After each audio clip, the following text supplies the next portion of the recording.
There's even been people that have been like, so really what happened? Like, did you do something? Did something happen? Here's what happened. What happened was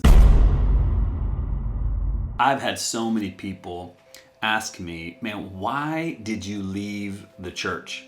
People have even called me and they've said, hey, just tell me, like, why are you not in full-time ministry anymore? I mean, these questions have continued to come as I have resigned about a month ago from being in full-time vocational ministry. And what's interesting is a lot of these questions are coming from Christians, which is okay. But here's what I want you to know is that I never left the church. I didn't just leave the church. I think what people are so used to when a pastor leaves the church, that they actually leave and then they go somewhere else to another church, they leave the city and they're serving somewhere else.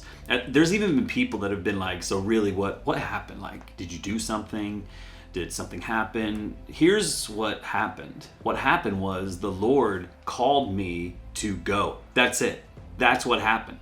And it doesn't look like what most people would say normal thing for someone to step out of the church, because faith doesn't look normal. When you take steps of faith, it looks different. It looks weird.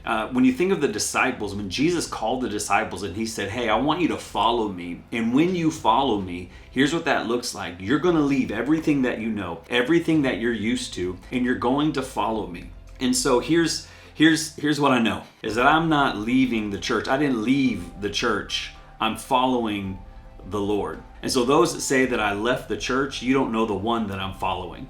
I am following him. And it looks different. And I just want you to know, it's amazing. It's amazing because I truly don't know what is this gonna look like. I don't have it mapped out. I don't have a business plan. I don't have all the things figured out that the world would say, man, what are you doing? But here's what I do know. I know the one that I am following, and I know that he has said, let's go. And so what am I gonna do? I'm gonna go.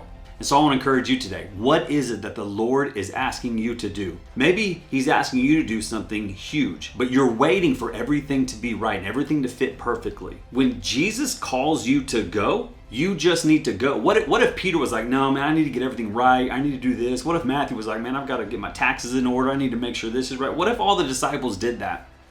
Man, I don't think we'd be where we are today, but here's what they did. They said, okay, I will follow you because you said for me to go. And so what is he calling you to do today? It's time for you to go. It's not about leaving, it's about following.